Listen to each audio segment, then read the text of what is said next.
It's the KQ Morning Show. 92 KQRS. I'm Steve Gorman. This is the KQ Morning Show. I hope Black Sabbath got it off their chest. My God. It's like, fellas, relax. It's the early 70s. How hard can it be out there? I just love the fact that they were like, how are we going to end this? I don't know. Speed the tape up. Let me get that. Just get me the hell out of here. Man, when they go, it's like the Beatles on Abbey Road. I want you, she's so heavy. They're like, how do we end it? Just unplug the machine. Just end it. I don't care. We're just beginning. Ain't no ending in sight. It is Wednesday, December the 11th. This is the KQ Morning Show. Very happy to have you with us. Let's get right into your top 5 at 6.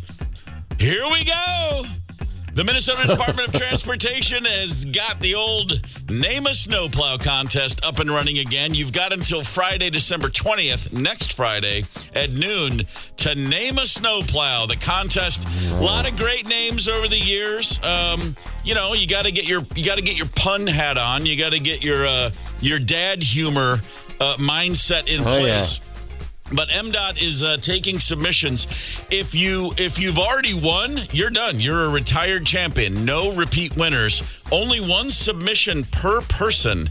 So, this is the kind of thing you got to think about. You get online, I guess you go to MnDOT's website and you throw it in there. Past winners, past suggestions, Taylor Drift, Beyond Sleigh, Fast and Furious. You see where they're going here. Yeah. I think Blizzard of Oz has been in there a few times and not one, which really bums me out. Zeph, you always say get plowed, but have you actually submitted that? Wow. No, I've done that. I feel like I've lived it, but no, I haven't actually submitted it. But I like that one. Remember, we had on, I think it was our first winter here doing the old KQ Morning Show. We had the guy that went nuts over in St. Paul and just started mowing down people's garbage cans. And we had somebody call in and talk about citiots, these citiots or whatever. That's right. Yeah. They put him out there when snowplow, and he just mowed through 20 of them. I don't know. I like get plowed for that guy. That's a good I don't know. The Big Leplowski. Yeah. How about that? How about that? Yeah, that's a good one. That's a great one. All right. I'm just Han Snowlow. I'm trying. It's not bad. I'm coming up with reference points from, 30 and 50 years ago. But still, the point remains. Betty Whiteout. There's another one. All right, I'm done. A shot across the plow. Now, don't get me started. Minneapolis. Didn't Betty Whiteout win last year? Was that one of them last year? Betty Whiteout? I don't know. I just remembered that was one I liked a lot. Oh, maybe that's where I got it. I thought, here I am thinking I'm coming up with good ideas. No. I do like this old one, too. Winter Churchill, and my favorite, I see dead people, but it's icy dead people. Oh, yeah. That's pretty strong. Nice. All right. Yeah. We'll keep everybody informed, of course, of the ultimate winner, whoever that may be. Number 4 in your top 5 at 6, Natural Light Beer, Natty Light. Coming up with new concepts at all times. They've got a new item that they're promoting. It's called the Neighborator. The Neighborator. You know what they say, fences make for good neighbors. Yeah. And this is kind of continuing along in that. Like, you put up a nice, good, tall fence. You only involve you see your neighbor, you hear your neighbor, but you're not bumping into each other too often. Natural Light Neighborator is a double-sided beer refrigerator that they are saying sticks into your fence. You put it in the backyard fence, and then it opens on both sides. So it's a double-sided refrigerator for neighbors to share. So you and your neighbor can have a cold one together while staying in your own backyard. Am I explaining this correctly? I mean, I'm looking at a photo. You just picture a big fence, and then I guess you got to cut a big gap in it, but you stick in a refrigerator, and so you can both walk out there. It's kind of funny. It's kind of cool, but at the same time, no. I like my neighbors just fine as we are, which is to wave over the fence and just keep going about your business. It's going to turn into a competition. I got to get out there and start drinking the beer before that soak over there starts drinking all of it. And it's Natty Light, right? They've always just tried too hard. It's beer. Stop trying so hard, Natty Light. You are what you are. You know what? You're exactly right. It's hard to. It's just listen. You are no one's first choice. No one goes to the store for Natty Light. They go to the store and go, man, there must have been a run on real beer. Oh, I'll get the Natty Light. All respect to the good people at Natural Light, of course. Number 3 on your top 5 and 6. Let's see what Minnesotans are naming their babies this past year. The list is out, and thank God we're finally moving on from Charlotte. For years, Charlotte has been number 1. It's just time. Enough Charlottes out there. I'm glad to see it go. I mean, honestly, and probably because I've only known one Charlotte, and I'll be quite frank with you, she just ripped my guts out. Oh, just a 10th grade summer at the pool fling that went awry. Yeah. But number 1 girl name in the state for the year, no surprise that it's Olivia. Still, yeah. I mean, this is a quarter century of an Olivia glut. My kids, we considered it back in this is 1999, 2000 era. And both my kids went to school with a host of Olivias. Yeah. No shit. I love the name, but come on. Yeah, I have a niece, Olivia, and she has 3 kids. That's how long they've been naming young ladies Olivia. Yeah. Olivia, my niece, has 3 of her own. Your number 1 boy name in the state was Theodore. All right, Theo, Teddy, possibly Ted. Yeah, sure. I just never really saw that one coming back. I would have thought 25, 30 years ago, Theodore, not a chance. Because when I was a kid, I knew one. I've known one. I think in my whole life, I know like one actual Theodore, like a person I have a relationship with. Oliver, still rolling strong. That was my favorite hotel name for years. My alias, Oliver Sudden. just never gonna get over that one. Love it. But I had Oliver Sudden and I had Pat McGroin, and I felt pretty good about the fact that my wife had to call hotels to talk to me and ask for those names. I had a guest named McGroin. What's the name?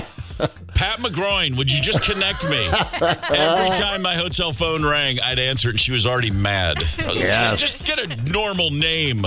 No, this is great. Number 2 on your top 5 at 6, Phil Collins. A new documentary coming out on Phil. There's a trailer for Phil Collins, who is definitely caught up to his age. This is a guy that 15 years ago was like a fountain of youth, but boy, he's looking kind of frail these days. I say that with respect. I love Phil Collins, and fun fact, so does every drummer on earth. The guy is.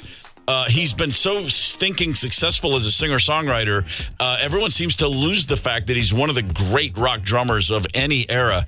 For anybody out there who cares, there's a moment. I've had this conversation with so many drummers over the years where at some point in your life, you go back in to the Genesis records of the 70s, and then you sit there and go, oh, I mean, I've heard all these, but now that I'm a drummer, now that I kind of know what I'm talking about, oh my God, how did I sleep on the fact that he's a all-time top 10 guy? I mean, I don't care who your favorite drummers are. If you don't have Phil in there, it's not because you don't know. It's do yourself a favor. Go back in. Phil Collins is an absolute brilliant, genius, iconic drummer.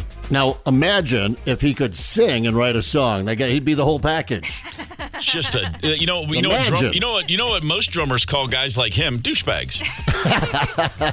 Oh, you're gonna go do that now and be bigger? Yeah. You're even bigger than your band Genesis as a solo artist because you're singing up front. And by the way, with that hair, you're a pop star? Come on, that's not fair. I know. I mean, man. I mean, look. I mean, I got the height. I got a big lion's mane on my head. Nothing. Yeah. I'm back there sweating. No one cares. I remember, what was it, Solid Gold? The Solid Gold Dancers when I was a kid. That was a chance like in the afternoon before MTV or something like that. Right about that time, you could actually see pop singers come out. And right after, I don't know, somebody came out with a lot of hair. Casey and the Sunshine Band laying it down. Yeah. Phil Collins came out with You Can't Hurry Love. And I'm like, I looked at Mom. I'm like, who's the old dude? He looked like every guy I ever saw at church, you know? Yeah, he was in his 30s then, and we were like, whose uncle is out there? What's happening here? Hey, before we get to number 1 on your top 5 at 6, good morning. Golden Valley. Over there in Westopolis. Yeah. That's exactly right. That'd be North Westopolis. Would that not be? Am I right on that one? I was at Lund's over there in Golden Valley one time, and the cash register, or the lady at the register, just for no reason, looks at me and says, "Do you know Golden Valley is known as Minnesota's sweet spot?" And I didn't know if she was hitting on me or it was just the most awkward. What? Yeah, I didn't know what to say. I was like, okay, you're a sweet spot. Goodbye. And I ran out of the store. But yeah, like Minnesota's sweet spot. Was she reading lines from a recent porno she had auditioned for? I mean, were you supposed to follow it up with, "Here's your sweet spot, honey"? I mean, yeah. If you tickle Minnesota right in the Golden Valley, go off like a slot machine. Here's your pizza, and here's the pepperoni. Okay, moving on. Number 1 on your top 5 and 6. A new survey has the perfect formula for Christmas. And trust me, you're going to love this. We should all commit right now to making Christmas perfect. Number 1, wake up at 7:56 a.m. Oh, I'd be sleeping in. I'll take it. We're going to need, no kidding. I was like, really? That'd be like a pipe dream. 4 inches of snow outside. Let's try to get 4 inches. Not 5, not 3. Having at least one real Christmas tree in the house. I'm already, by the way, I'm 0 for 3 on all these so far. We might get the snow. We might get the snow. We still might get the snow. But getting 7 presents. I'm definitely not going to have 7 presents under the tree. That's a lot. Wow. There was a time when my kids might have gotten 7 presents. I don't think I've ever had 7 presents under a Christmas tree. They suggest watching 5 Christmas movies. Also not even remotely possible for Christmas Day. I will watch, what is it called? Oh, that's right, football. Okay. Yes, that's what we'll be watching. Steelers, Chiefs, baby. Damn straight. It also suggests having as many family members together as possible. No, I had no interest in that. It's possible for us to get like 40 people together. That would be the worst thing imaginable. And then it suggests finally eat your dinner at 2:33 p.m. I can do Where do they come? one. All right. Yeah, all right, sure. Yeah, 1. All right, 1 for 7. Cool. All right, anybody gets all 7 of those in, we're going to want to hear from you. There's your top 5 and 6 for a Wednesday on the KQ Morning Show. As it is Wednesday, let's throw together a little midweek mixtape. You remember the old cassette days? You'd make your tape, you think about the songs, you put them in there, you hand it to a girl and hope that she really gets all the subtext, and she never listens to it because her boyfriend's cuter than you.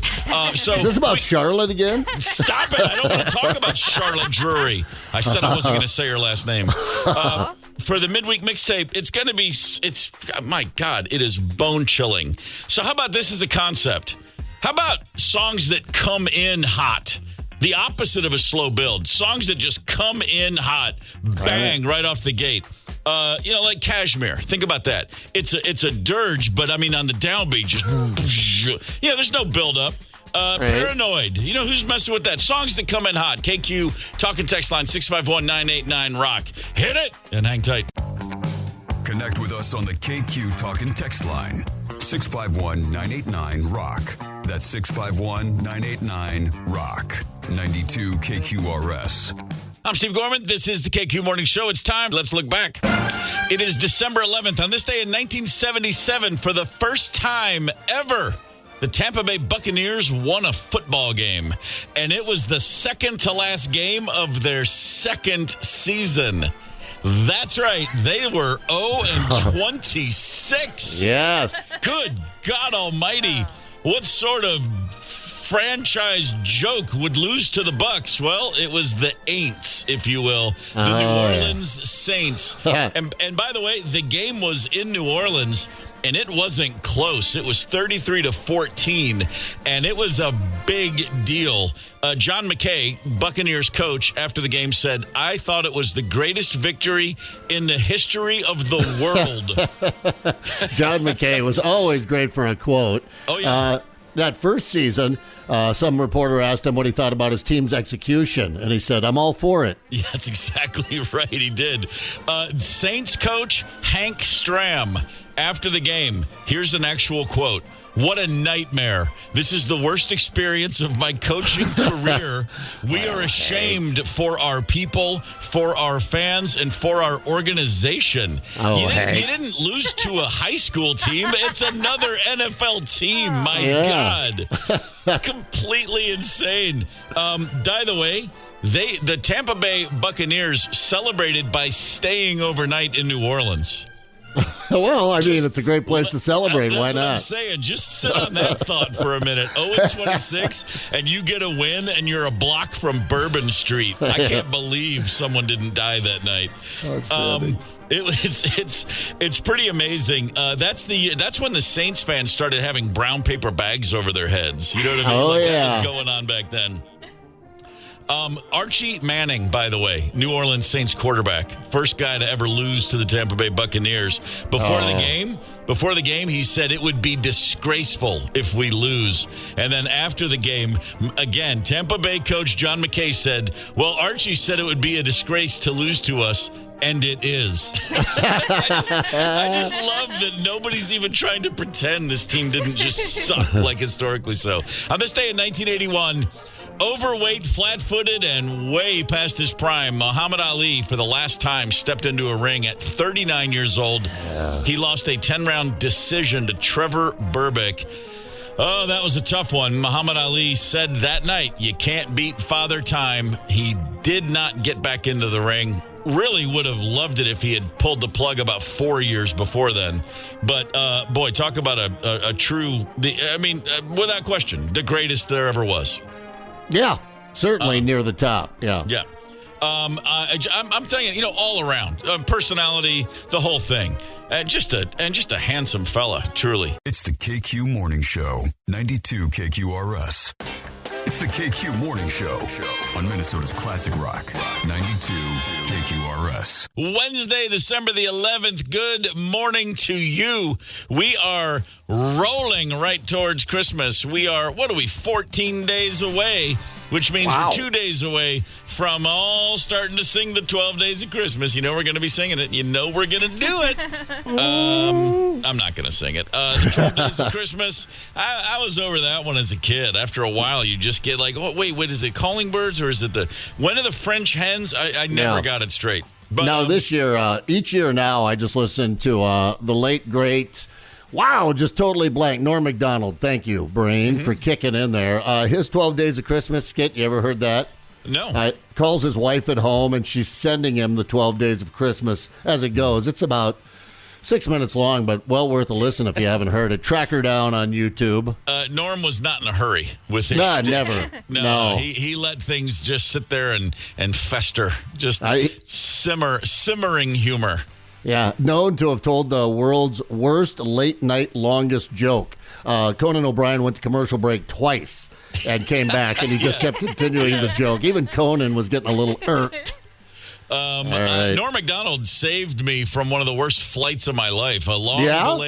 Delayed, sitting on the runway for hours before we even took off, and then weather, and it was New York to Denver, and I was on a plane for 9 hours, when it was all said and done. But along the way, it was JetBlue back when having a live TV was like, oh my God, live TV on a plane, it's amazing. And Norm Macdonald came on The Daily Show as we were in flight, and it was right after the crocodile hunter had been killed by a stingray. And just his comments about that were, I just remember, like, it was the one time I probably annoyed everyone. I was laughing so hard on an airplane. I was like, oh, my God, I'm that guy on the plane that's laughing. I'm waking people up. I was laughing so hard. Yeah. And I always loved Norm, but that was I've always said, like, the guy saved me from one of the worst flights of my life, just from making fun of the crocodile that didn't get a chance to kill the crocodile hunter. That's what that was all about. He's like, can you imagine how bummed out the crocodiles are that a stingray actually got him? It was awesome. It was great. Yeah. Anyway, thanks for the Norm thought there. Just warms my little heart to think about Norm Macdonald. Yes, sir. The 12 Days of Christmas, we do this every year. Well, we don't do it. We share with you because a bunch of bean counters, they take a look at the lyrics and they think to themselves, well, how much would it actually cost if you were going to supply somebody with all the gifts from the 12 Days of Christmas? On the, my true love gave to me. it starts a partridge in a pear tree, okay? Now, PNC Bank has their list out this year. They're like, hey, this is what you're going to be looking at. So, okay, a partridge in a pear tree, they have that listed at $370. Okay. All right. Yeah. That's doable. Yeah. All right. Sure. I guess. That's a good Christmas budget for the year, right? But no, you got to continue. Right. Two turtle doves. That's $750 apparently. Wow. I mean, you can get yourself a dove tag. Yeah, they have a dove season here. You can go out and shoot a couple for a lot less than that. You're closing in on $1,100 already. 3 French hens, a little cheaper than the doves. That's a total of $347. All these birds, 4 calling birds, $600. 5 gold rings, they have it listed at $1,245. So not the best gold you can find, but no. And it continues and it continues and it continues. Yeah. 7 swans swimming. That's 13 large, apparently. $13,000. And it just goes on. 10 Lords of Leaping, they got it at $15,000. All told, if you're going to do all 12 days, you're going to be out $209,000. No, I'm sorry. God. I'm sorry. Hold on. It's $49,000 one at a time. But if you go with the way the song plays and you have to keep on buying them every time you list them, then you're looking at $210,000. I mean, a bit more if you get your 8 maids of milking from King of Diamonds, I think. That's exactly right. You have to have some discernment with where. And by the way, 12 drummers drumming. It says $4,017 to hire them. I can get you 100 drummers for $4,000. and nobody's paying drummers these days. Trust me. I can scrape together a lot more than 12 for 4 large. And I'll take a giant cut of that and still have more than 12 drummers. But, so that's fine. It's kind of funny. If you want to do the whole thing, like I said, you're in for $59,000 or $49,000. But if you do it traditionally and go with it repeatedly, like the song suggests, you're over $200,000. A far better way to approach this. If you want to give somebody the 12 days of Christmas, look north. Let's look at our friends, Bob and Doug McKenzie, from the Great White North, if you will. Their version of this, way more affordable. way better. If you, of course, remember Bob and Doug McKenzie's version of this classic, day one was simply a beer. Yeah.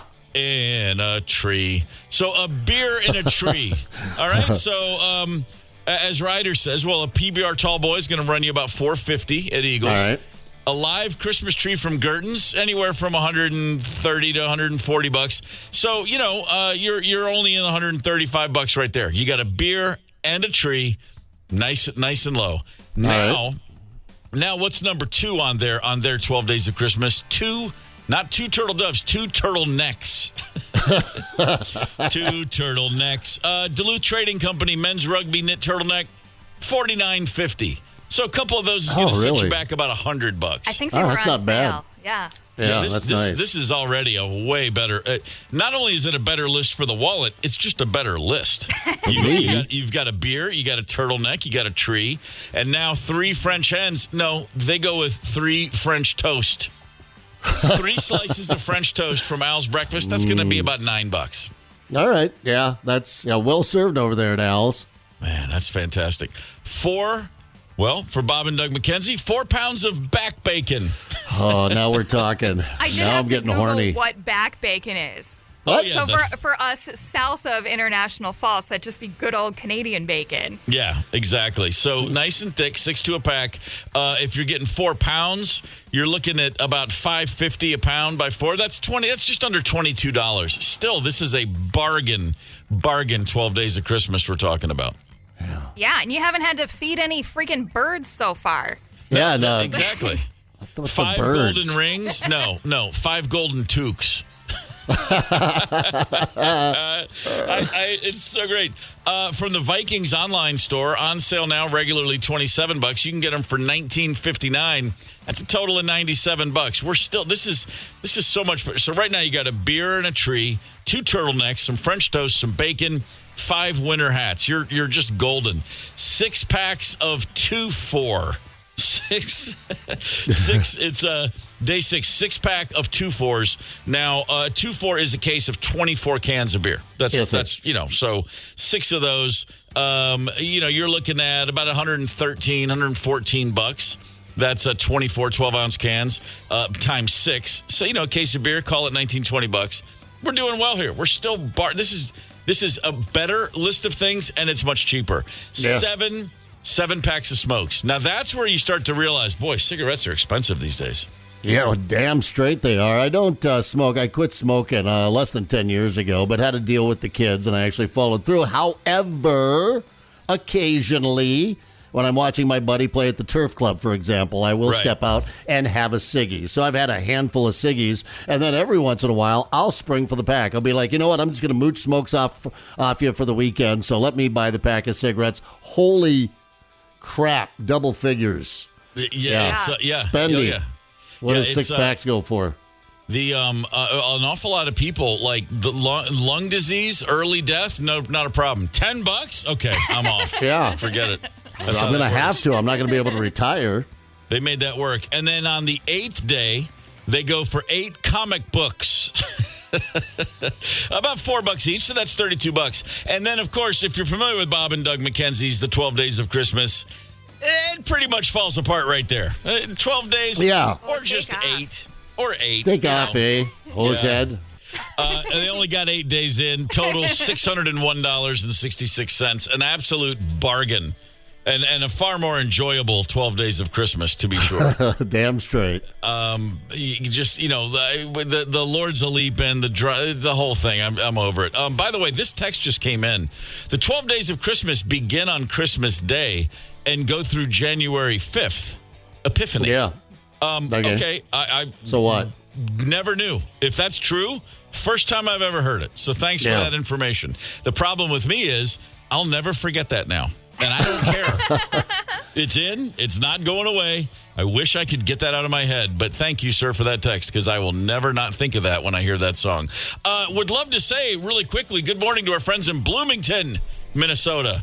Bloomington. Yeah, all the businesses that will fit. I always thought that was a joke, but that's apparently the town slogan. You'll find a business or two in Bloomington. All the businesses that will fit. Come on in. That's where they all are. Got it. Okay, that's where you get your enough. 12 days of Christmas right there in Bloomington. No kidding. So far, so good. Haven't been into a mall. So if I make it through the holidays without entering a mall, that's a win. Yeah. I don't need anything under the tree. I just need to not shop. I'm happy to buy some things online. I'm happy to go into. I like going into stores that are just like a freestanding, got their own place. Just. Like a liquor store? Well, I love a good liquor store. Okay, but, if I'm going to buy, if it's a store that just has, if it's just a gift shop, the idea of being in a mall, especially, I'm never a mall guy, but especially in the holidays. And it was kind of a flip thing because as a kid, I love nothing better than going, you see all the trees, you got Santa, you get the things.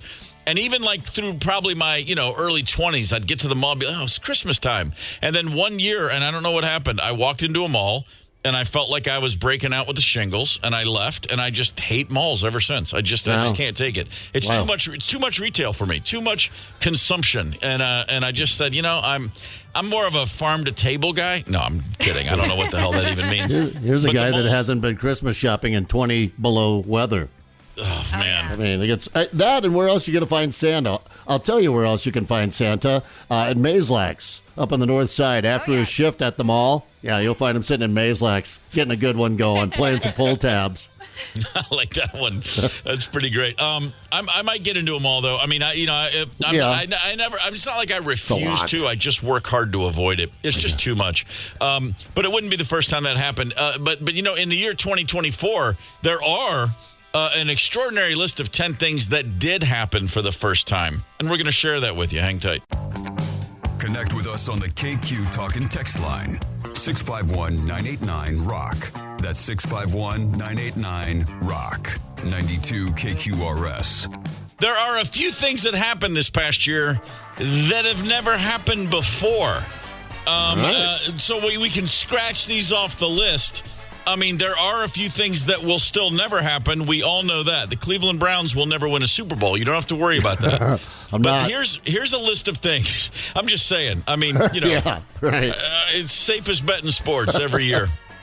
The list of things. Some of these really matter, and some of them not at all. Like this one. Scientists, for the first time ever, detected water on the surface of an asteroid. Okay. Yeah, what? Okay. It's called a comet, isn't it? Yeah, I don't know. Yeah, that's what a comet is, a big ice ball out there. Okay, so, again, never happened before, though. But, again, I'm not going to, it's not going to blow my hair back. Yeah, let me know when they can tap into that, what is it, the Psyche, I forget the name of it now, the most expensive asteroid ever, worth $27 quintillion flying around out there. Yeah, let's see if we can't lasso that bad boy. What's that sucker made out of? It's made out of precious metals. Name a precious metal, and it's got it in big quantities. 27 quintillion, which I think comes right after gazillion or bazillion. I forget. But bajillion actually is the one that comes after. So what you're saying is this whole Elon Musk trying to go to Mars thing, what he's really trying to do is go get a hold of that bad boy. Probably. He's saying it's Mars, but he's really going after the 27 quintillion. Yeah, that makes sense. Yeah. How about this? A pig kidney was successfully transplanted into another... Oh, no, I'm sorry. Not another pig. Into a human. Yeah, okay. They did this with a heart years ago. I remember there's a movie about it. Well, you know what is nice about this is, and I wouldn't personally, no one's going to ask me for one of my kidneys, but I mean, when someone walks in and goes, I really need a kidney or I'm going to die, we don't have to go with that guilt thing like, all right, sure, I'll get tested for you. No, we'll just go down and get a hog, man. The irony is that the person who received the pig kidney has to live a much cleaner life, so no more bacon or sausage for him. That is ironic. Maybe that's just out of respect. Out of respect, or possibly just the kidney itself knows, like, nah, it doesn't taste good to me anymore. Nah, I'm turned off. I remember this back in the day, about 40 years ago. They had a baboon heart into a human baby. They tried to see if that would work. Baby Faye was her name. That wasn't the kid's real name, but this isn't like baby Jessica who fell in the well, whose name was actually. I think Faye was not her real name, but a human child was given a baboon heart. Didn't last long. It was experimental, and it was that, or the child was. It wasn't like a. Hey, let's see what happens. I mean, she needed help, and this is all they could do. But the point of this is, I was playing in a band that would play parties all the time, just covers, punk songs, and we changed our name every time we played, which we learned is real hard to build a following. But one of those performances, 1985 or 86, at the Rugby House, Baby Faye and the Heartless Baboons. That was the band name for the night. Come on, that's freaking brilliant. Come on, that's a long way around to the punchline, but it was a good show. Baby Faye was rocking that night, let me tell you. This is something else that happened this year for the first time ever. Saudi Arabia hosted a swimsuit fashion show. Wow. I mean, did they wear the swimsuits on the outside of the hijabs? I don't know. I'm not sure.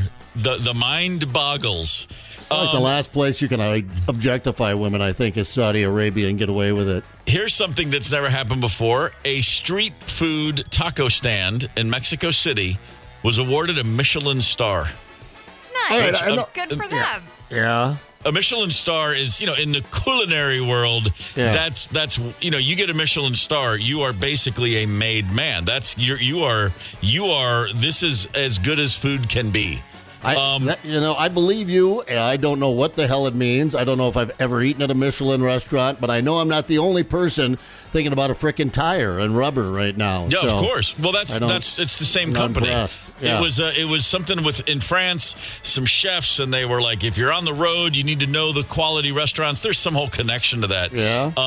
But here's the thing. I will pull over at the sight of any taco truck. Like, there's not a taco truck I won't eat at and I won't enjoy. If there's a taco truck with a Michelin star, I would live underneath it. Yeah. I would just give me a sleeping bag, and if there's enough clearance for me to roll under that truck every night, I would die a happy man eating nothing but Michelin star rated tacos for the rest of my life. Taco, you got yourself a shell, some meat, cheese, a few toppings. So these are, I'm imagining these are more on the soft. The shell is like you're going with a nice corn tortilla, probably, maybe flour, but it's the softer side. All right. Just a sucker for a good taco truck. All right. Here's a story that happened for the first time ever this year, and we discussed it on this very show. Scientists observed an orangutan. Yes, I say ang. I know that guys are, it's actually orangutan. No, I say orangutan because I picture those guys as astronauts drinking Tang. An orangutan was observed for the first time ever treating itself with medicinal herbs from the wild. Okay, then. I mean, I think I was a little more impressed when Clint Eastwood taught Clyde to punch a biker in the face. Well, that's very true. Come on, right turn, Clyde. And then I picture Planet of the Apes. What was it, Dr. Zacharias? Was it Zacharias? Dr. Zaius. Zaius, of course, the doctor. So now, I mean, if I see an orangutan treating himself with medicinal herbs, I'm putting a lab coat on that sucker. He's going to be Dr. Zaius to me. Yeah. That's all there's going to be. Here's something else that never happened until 2024. A father and son duo played together in the NBA. Of course, that's LeBron James and his son Bronny. Now, they've gotten a lot of heat for the Lakers have for drafting LeBron James's kid. But here's one thing I can say to their credit. They didn't even try to act like this kid's good enough to be in the NBA. You can't even pretend that the kid who played 1 year of college basketball and averaged 2 points a game. 2 points a game for the USC Trojans should be on the Los Angeles Lakers.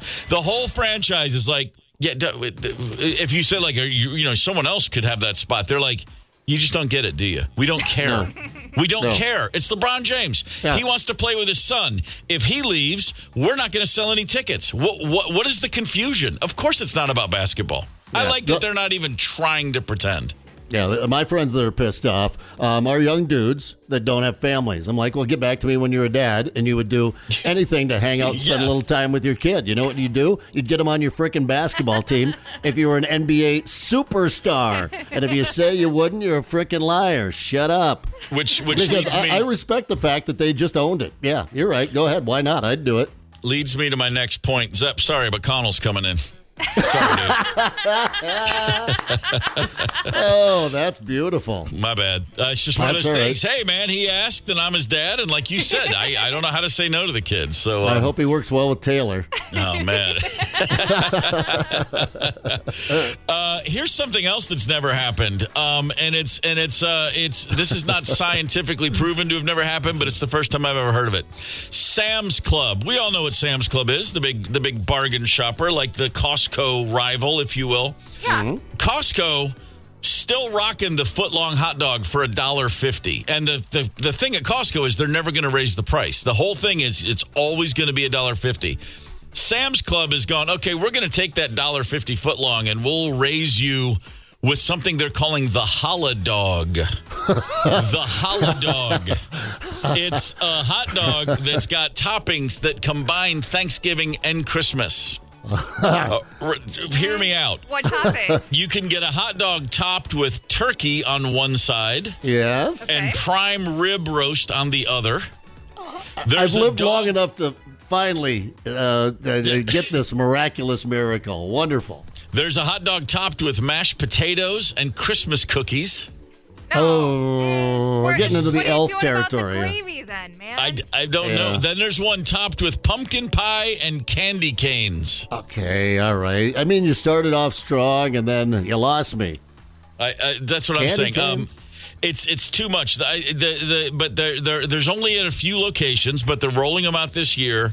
I don't need the mashed potatoes with Christmas cookies. I don't need the pumpkin pie and candy canes.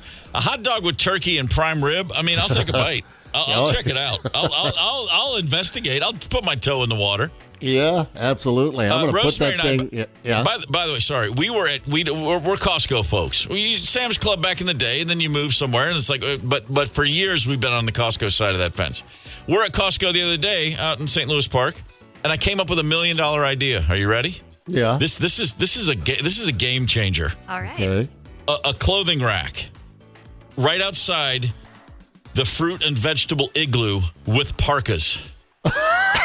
Oh, yeah. So when I walk into that room to get my blueberries and my Caesar salad kit, I don't come out with the flu. Okay. Just wrap me up in a parka, and then I'll put it right back on the hanger or on a clothes rack. Or just even, you know what? Bubble wrap in human size, whatever. Something, because I want that room to stay cold. Right. Yeah. But my God, is it cold sometimes. I just come out of there and I'm shaking.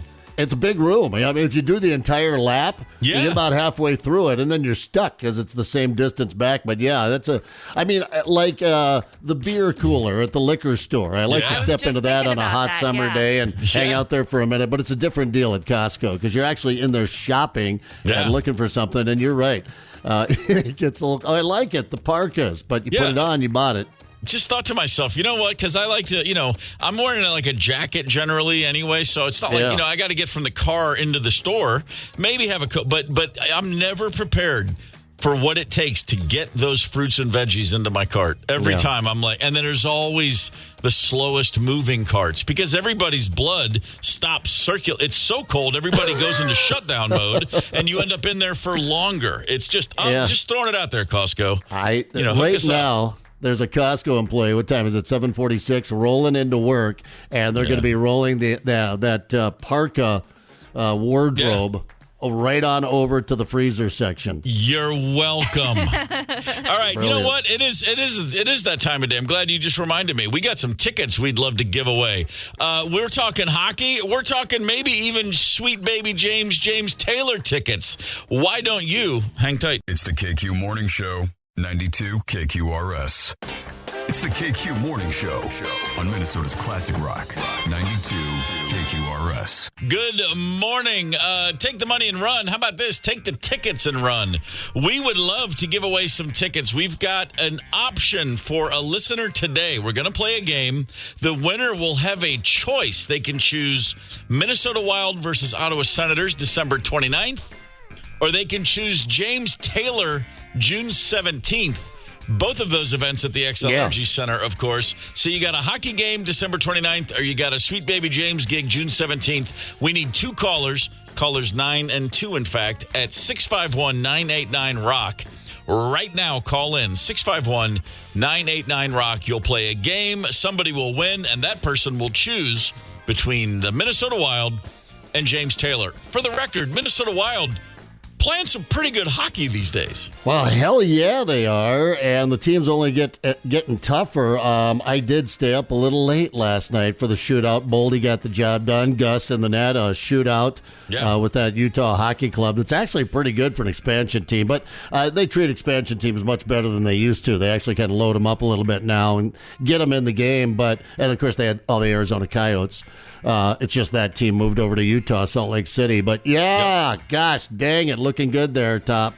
There are the division. There are two teams with 42 points in the Western Conference. That would be the Minnesota Wild and the Winnipeg Jets. And the Jets have played 2 games more than the Minnesota Wild. So your best record in the league right now, right over there at the XL Energy Center. So. And the best thing about it is no one saw this coming. Kind of, there was thoughts that, the team was gelling towards the end of last year. Let's see if there's any carryover.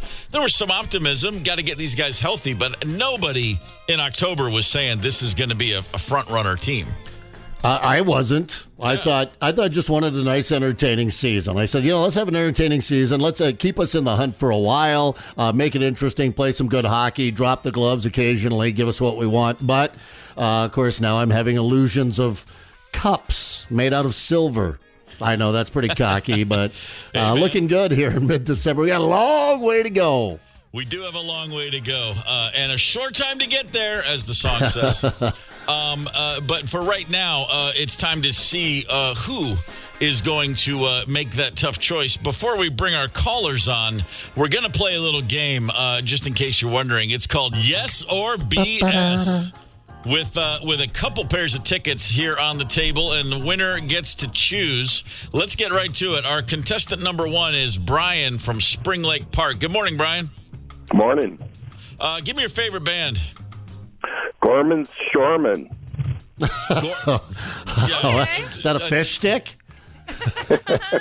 A barbershop quartet from Grand Rapids, Minnesota. Oddly enough, favorite team, any sport. Favorite team is the Vikings. There you go, the Vikings. All right, we're playing a game called Yes or BS. Ryder, are we going back and forth, or are we going one at a time? I don't. Zeph, if we go back and forth, is one person going to get all the easy questions? No, I think I've actually kind of formatted it out back and forth this time. I'm getting the swing of it a little bit. All right, well then, let's bring on contestant number 2 as well, Randy from Columbia Heights. Good morning, Randy. Good morning. Give me your favorite band, please. The Monkees. The Monkees, right on. Not to be confused with the New Monkees. Not to be confused with the New Monkees, that 80s MTV reboot. Oh, yeah. No, the Monkees. And your favorite team in any sport, sir? East River Pirate hockey team. East River Pirates hockey. I love it. All right, gentlemen, we're playing a little game called Yes or BS. It's very simple. Is it real or is it BS? Zep, take it away. All right, Brian. Who's our other contestant? You threw me off there with Randy. the East River. All right, Brian and Randy. We'll start with Brian. We're going with the Christmas theme here, heavy on the Christmas tree stuff. So, Brian, yes or BS? People have been buying Christmas trees since the 1500s. What do you think?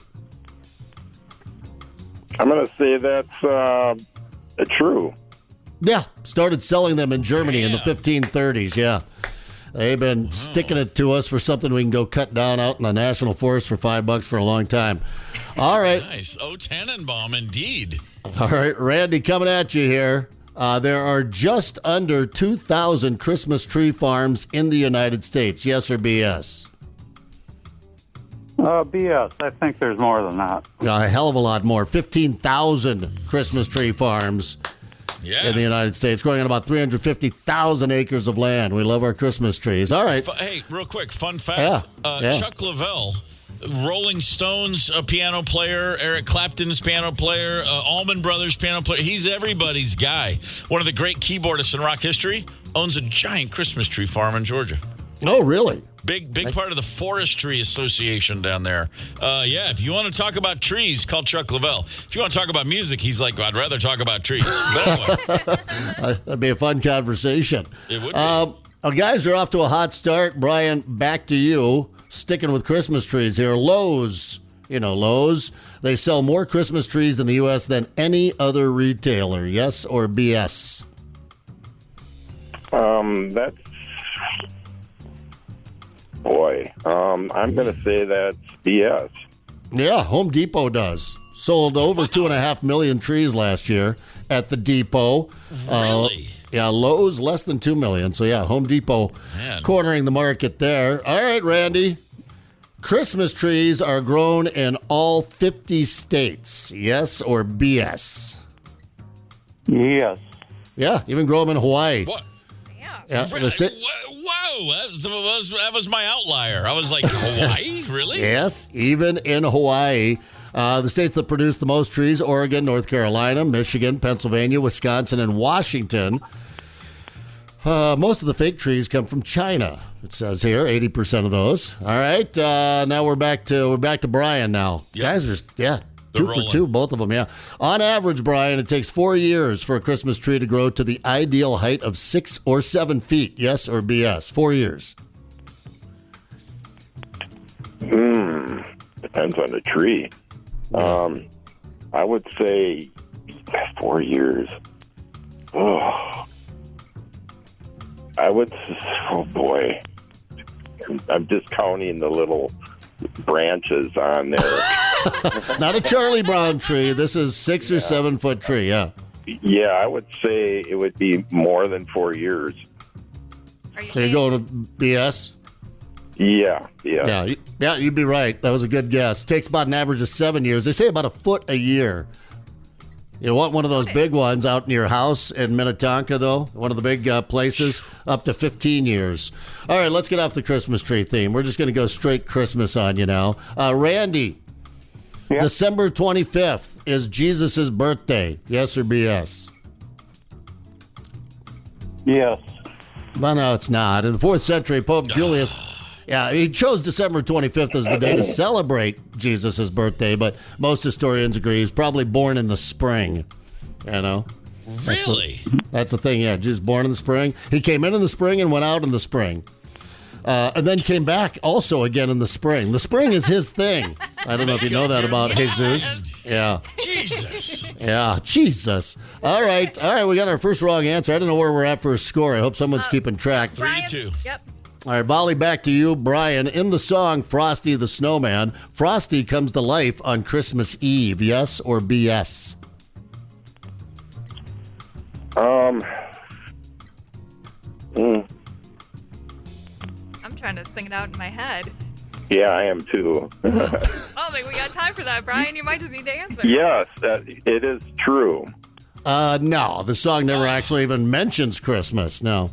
Really? On this foggy Christmas Eve. That's Rudolph. Yeah, Rudolph, man. Rudolph, right. Yeah, Rudolph. Yeah, Rudolph, by the way, Frosty, never got along. Mortal enemies.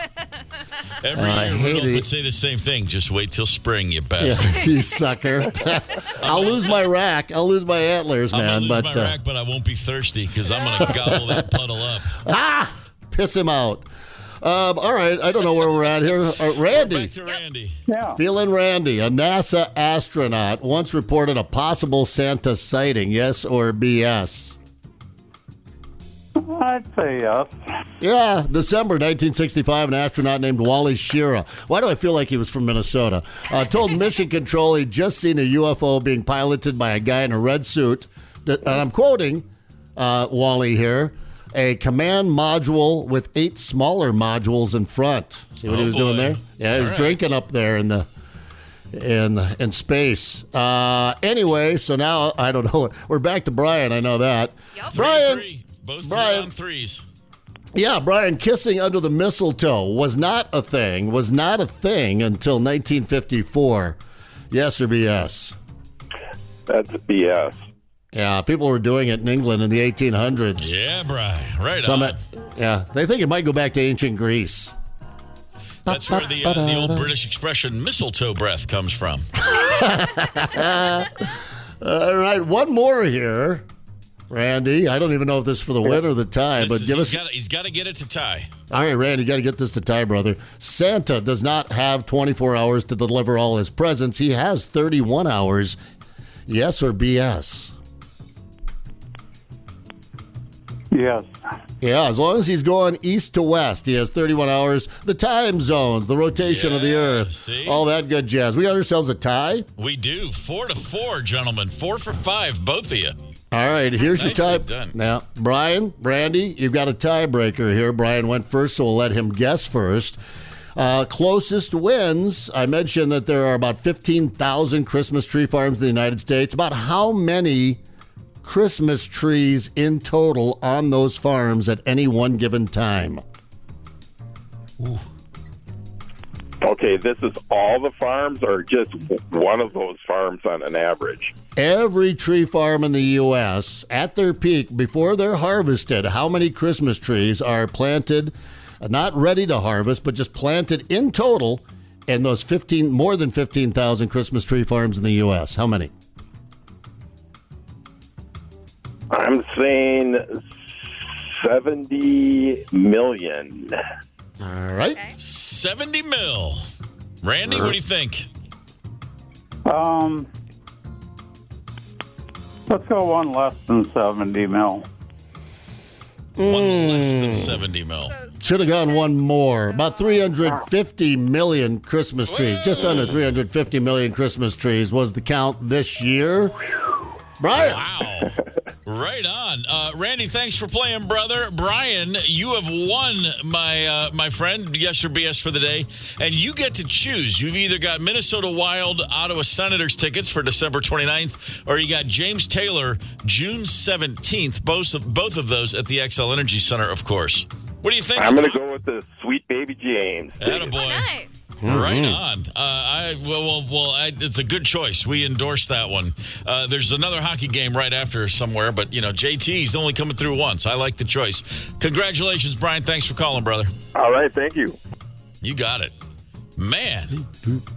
So do you think Randy meant to say 69 million, or did he say 69,999,999? Because he said one less than 70 million. Was he going by 1 million less or one less? Hard to say, but it's a moot point now. Yeah, it certainly is.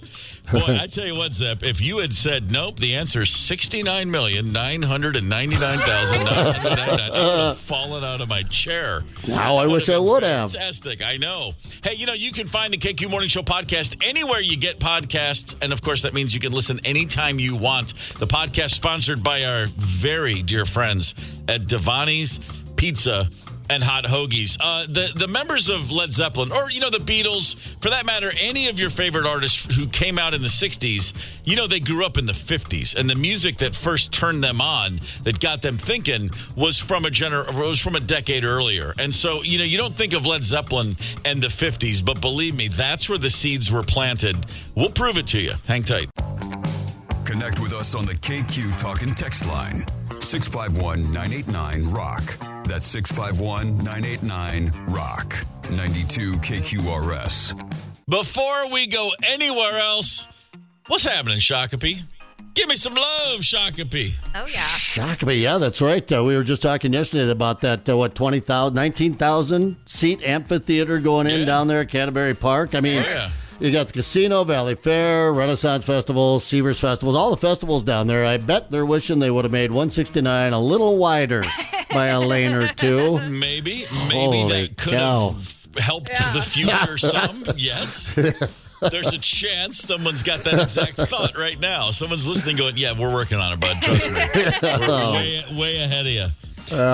So we just heard Over the Hills and Far Away from Led Zeppelin from the Houses of the Holy album. And I always, when I hear that song, I think about that being one of there's a handful of Led Zeppelin songs that sort of give you the entire bag. Everything Led Zeppelin could do, like the folk intro and then the bombastic drum parts, the searing guitar solo, like that's one of those. Every element of their stew is in one tune. There's a handful of those throughout. I mean, Stairway to Heaven, the most famous, of course. But Over the Hills and Far Away is another one of those epic numbers. And I think about that. Jimmy Page, a year ago at the Rock and Roll Hall of Fame, if you remember, he got up and honored, there was an induction of Link Ray posthumously going in, and Jimmy Page got up and he played Rumble, that famous song from the 50s, that guitar track. Yeah. The guys from Zeppelin, all born in the 50s, all born in the 40s, grew up in the 50s listening to the radio. What was on the radio in the 50s is what turned them all on. If Led Zeppelin were up and running in the 1950s, might have sounded a little something more like this.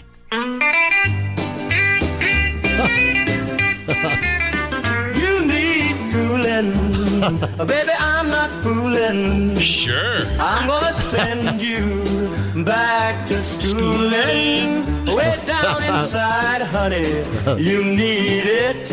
Yeah, man. I'm gonna give you my love. I'm gonna give you my love. Hell yeah. All right. I want a whole lot of love. I want a whole lot of love. Oh, wow. You can't keep a good man down, and you can't mess up a great song. Yeah. That's how that goes. We got this is the world, the modern world is pretty special, man. You dig through the archives and you're like, oh my God, they were recording in the 50s. Go figure. What else have we got? Good old AI also gave us this one. Let's go back to the 50s, but instead of Hank Williams, how about the big band sound?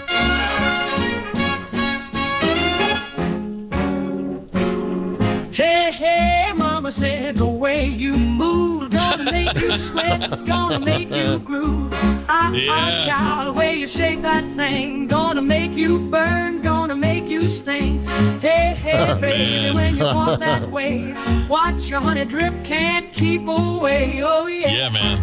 Oh, yeah. Strong. Oh, yeah. Oh, Yes. Hey. oh yeah.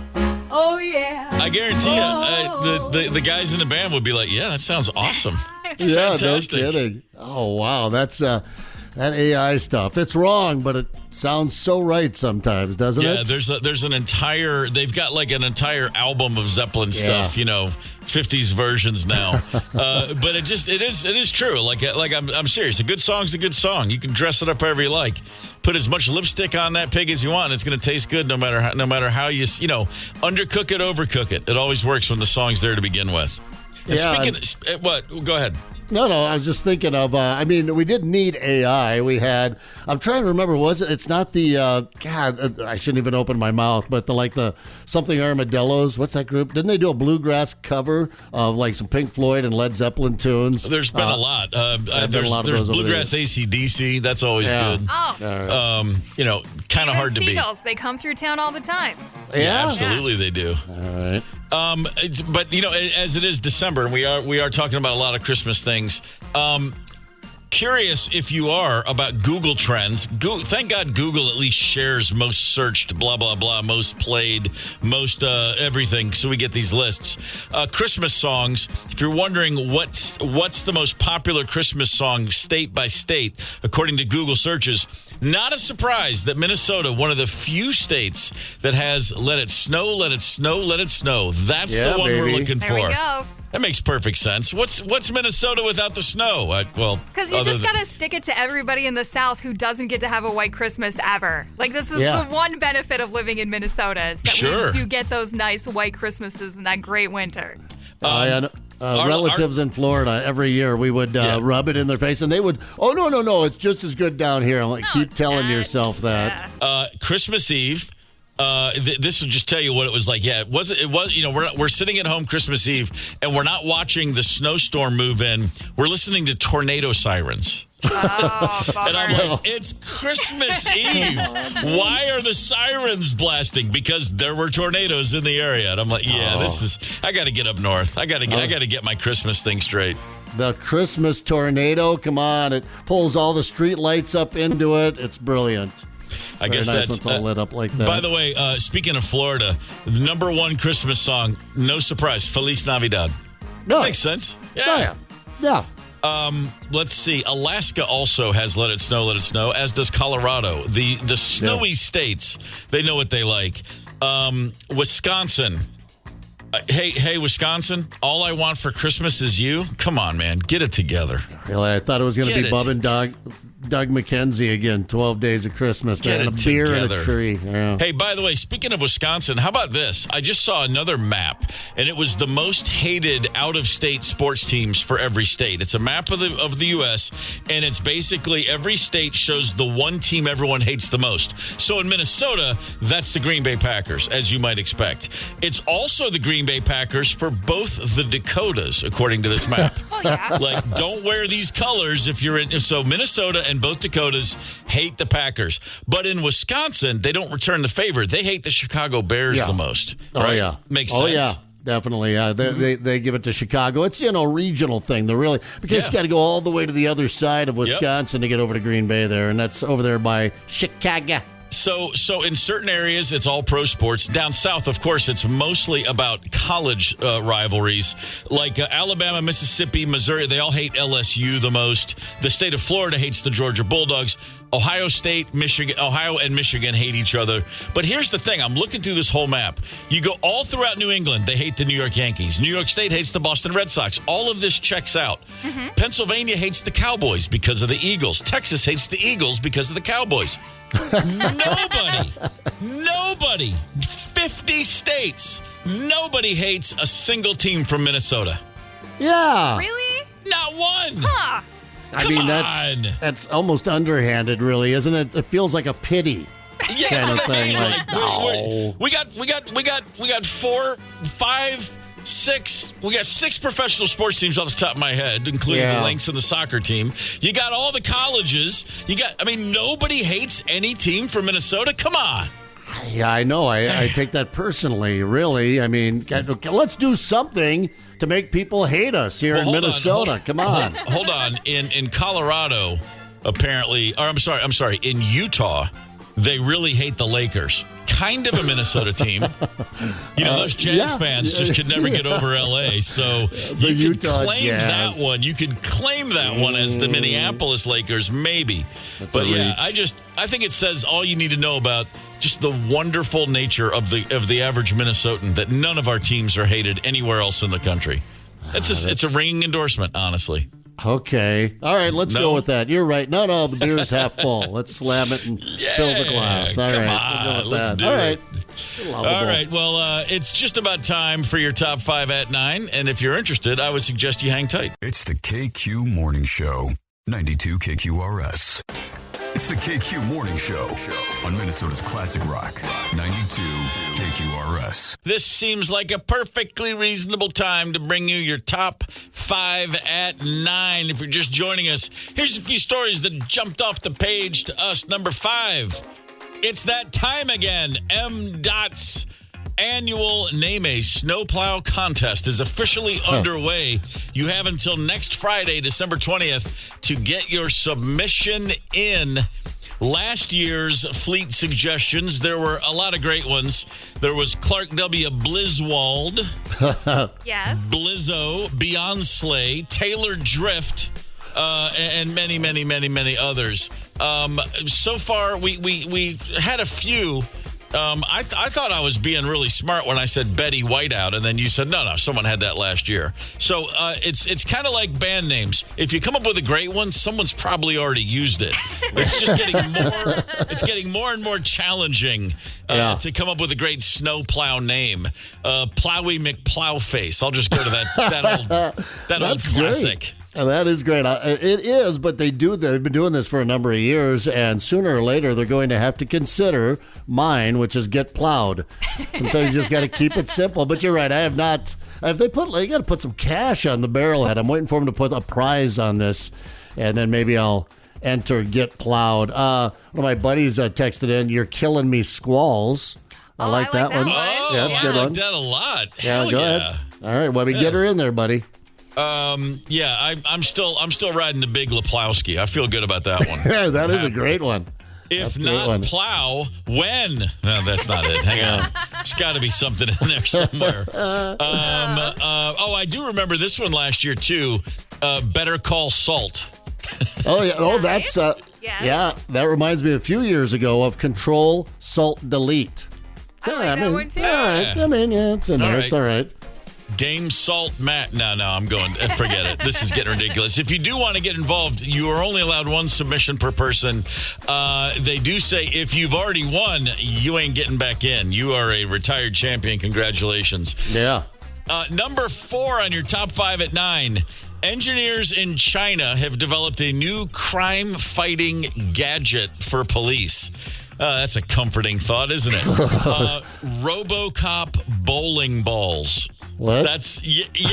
RoboCop bowling balls. These are robots that look like giant bowling balls. They're just a giant ball that are equipped with cameras and sensors that are there to detect criminal activity. Right. And they will alert human officers if they sense anything suspicious. Last I checked, you can cue a sense of suspicion in China for waking up in the morning.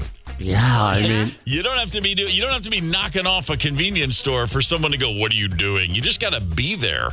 Yeah, my old fashioned. If I just want a regular cop to shoot me, not a cop. Don't send a cop ball. This cop ball. These things can go up to 22 miles per hour. They weigh over 200 pounds. Yeah, shoot me. I don't want this thing to run over and break my ankle. That hurts. that's painful. Right. These, by the way, they are equipped with some weaponry, non-fatal police gear, such as tear gas sprayers. All right. You can be walking down the street in China and a ball rolls up to you and just gasses you. Loudspeakers, net guns. It'll blast you and cover you in a net. How about this? Not fully strength like military, but grenades. They're saying non-fatal grenades. Sure. Like a flashbang maybe or something like that. Yeah. And then sound wave dispersal devices. Basically, if you are in China and you see something that looks like a combination Firestone snow tire bowling ball rolling your way, you've done something wrong. Get the hell out of there. We're really just getting impatient with this climate change or asteroid hitting the Earth thing, aren't we? We're just really trying to speed her up here. I guess so. Just every day I go out, I mean, it's a little warmer, but not warm enough. How can we bring this all to an end before, my credit card bills are due? Let's say something like that. Just wrap it up here with, how about an army of RoboCops that will certainly turn on us. Oh, yeah. Robo-balls. All yours, China. I'm waiting to see. My daughter goes to college in Virginia, and they have those. Well, they got them at the U now too. The little mini vehicles that deliver food to you on campus. The little robot cars all over the place. Yeah, we got those all over now. But I saw that a few years ago the first time, and I did think to myself, it's just a matter of time until one of those pulls out a gun. You know what I mean? It's just like, they're going to, I was going to deliver you Chick-fil-A, but I notice you're not taking the hint that girl doesn't want to talk to you. Freeze. It's like, right. Yeah, it's over. The good old days, they were good, and they're old, and they're not coming back. Robot-free life. Remember, we'll be telling our grandkids all about it. Now, when I was your age, there were no robots. They won't even be able to fathom such a thing. Yeah, Robo-balls. We sort of leapfrogged the whole bionic balls thing, man. I thought when you say Robo-balls, when you mentioned that, I was thinking, oh, yeah, some bionic nuts. Look out, here I come. But no, it's just going to be a cop. Something tells me that there's going to be a Robo-ball that delivers Robo-balls, and they'll do the surgery right there in your house. It's all going to be automated. It's going to be great. Hey, number 3 on your top 5 at 9. Minnesota, looking back at the year 2024, we've got our list of the top baby names. 12,000 babies. So Minnesota Health Fairview announced 12,000 babies were delivered across 9 locations in the state. So for these 12,000 that they have in their records, they've got the top baby names. For the boys, you got 3, Theodore, Oliver, and Henry. Very retro. Very retro, especially Henry. I mean, please tell me you're going to give these kids, you're going to appropriately call them Hank as a child. I mean, at least you got to give them that. Yeah. Well, the pendulum swings. Sounds like an old man name already. Hank? Oh, yeah. You call it a baby Hank? Yeah. Well, but if I'm walking into school, let's say I'm a second grader, and I'm like, hey, I'm Steve, and he goes, I'm Henry. I'm just going to poke him in the eye. If he says I'm Hank, I'm going to think probably hit a baseball. Oh yeah, that's just how I look at it as a kid. Or Mr. Hanky. It does. Because you don't have to. These people will eventually be adults, but before that, they're going to be kids, and you got to think about how these names are going to rock in school. Yeah. And I'll take Hank over Henry every time. We have family friends, and they have 3 boys. Liam, that's always in the top 10. It's still number 5. They have a Liam, a Henry, and a Harry. A Henry and a Harry in the same family. Yeah. Wow. How about that? Just sounds totally like kicking it old school. Sounds like a tough group of kids, Girls' names, the top 10, Olivia, Emma, and Evelyn coming back strong. Evelyn on the comeback trail. All right. Yeah. Evelyn, I mentioned Evelyn the other day when I said there was that one crazy girlfriend I had once. Also on the list, Amelia, a beautiful name, Harper, and Nora, a top 10 girl's name, Nora, coming back. So yeah, everybody's going back. It's you know what? We're going back to the last Gilded Age, the 1920s. These names were all happening, and now that we have yet another Gilded Age, I guess what? Riots in the streets anytime now. Call the Robo-balls. Let's get our own Robo-balls. The man has theirs. We'll come up with our own. Number 2 on your top 5 at 9. There's an educational website called Drumeo, Drumeo, Drumeo. I follow all their social media posts because it's all about drummers, and I'm a dork, and I like that stuff. They have a documentary coming out. It's called Phil Collins, Drummer First, and the trailer is out. Phil Collins is he's getting up there, and he's looking pretty frail. Phil Collins For drummers will tell you, in case anybody forgets, I mean, the average guy probably thinks, Phil Collins, he's a great drummer. But the more you dig into it, musicians and drummers, he's one of those drummers. He's like an all-time, very iconic, and it's if he hadn't decided to become one of the biggest pop stars of the 80s, if he hadn't gone solo from Genesis, if he had just stayed singing in Genesis but also drumming, he'd probably be way more highly recognized for being such a great drummer. He had to go out and be the kind of asshole to write tens of huge hits and sell millions of records as the front man, and it led everybody to forget just what an amazing drummer he is. So Phil finally getting a full documentary is just due for just how awesome he is behind the kit. I've got a beef. A lot of left-handed drummers, I just don't dig them. Oh, is he a lefty? I didn't even know that. He's a lefty. He's the one lefty that I'm like, okay, I'm not even going to think twice about it. It's all great. I love everything the guy plays, and I will be watching the absolute hell out of that documentary. I don't know where I'll be when I watch it, but I might find myself in Chaska. Who knows? Good morning, Chaska. Actually, too cold to curl outside in Chaska tonight. Really? Thank God they've got the indoor curling club down there. Can you imagine? I mean, you maybe, but the wind, man, the frost, but not enough layers, as they say. Yeah, Chaska. That was that's an old Dead Kennedy song, Too Cold to Curl, right? something like that. I love it. Hang on. Oh, no, I'm sorry. That's not it at all. That's too drunk to do something else. My bad. Yeah. My bad. Yeah, that's all right. Yeah, well, maybe one of those we can work up one day. Too cold to curl. Yeah. By the way, number one on your top 5 at 9. This just in. I've just given you the headline because we don't have a lot of information. We told you the story, and I'm sure everybody's aware of this guy from Wisconsin who faked his own death in August. He went to Green Lake, got out on a kayak, and then scuttled his kayak. Can you scuttle a kayak, really? I like the idea. Yeah. Swam ashore, got on an e-bike, went to Canada, flew to Europe, and said he faked his own death to fly to Europe to meet up with a woman he had met online. This is a guy with a wife and 3 kids, by the way. Yeah. He just disappeared, turned up in Europe somewhere. And we were talking about it a couple months ago, going like, well, okay, dude, enjoy your new life of this second chance to get it right, which never works out. I assumed he would find himself working in a salt mine in Bulgaria for the rest of his life or something. I figure he's gonna, if he's lucky, he'll work at a liquor store in Bucharest or wherever he is. Right? That's about as good. I don't have the details yet, but we do know where he is. He's in jail in Wisconsin. They found him, and they somehow got his ass back to the state, and now he is in Green Lake in jail. He got in contact with authorities on November 11th to say, no, I'm still alive, from somewhere in Europe. But it is unclear as to right now where he was found. And then in about an hour from now, there's a news conference where they're going to give us more details. But this guy, Ryan Borgwart, talk about a plan not exactly going the way you thought it might. No, not at all.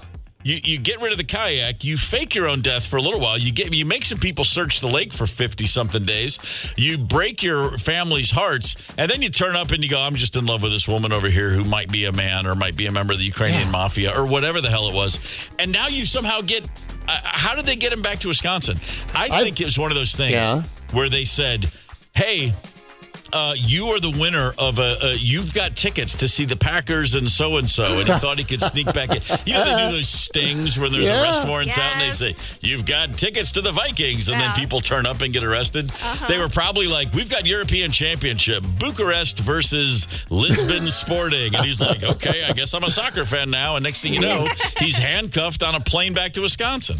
It's beautiful. I love it. I like to think just some guys at the Rendezvous up in Grantsburg got a little whipped up on a Saturday night and said, let's go get him. Nobody leaves a Wisconsin gal for one of those European chicks that don't even shave. Let's go get him. Yeah. Yeah, we went and got him. That's the Netflix series I want to watch. Yeah, that'd be great. And then that turns into a new business opportunity for these guys. They're the go get 'em guys. They just, you got someone missing? We'll find. That's great. That's good stuff. Get the KQ Morning Show podcast wherever you listen. 92 KQRS.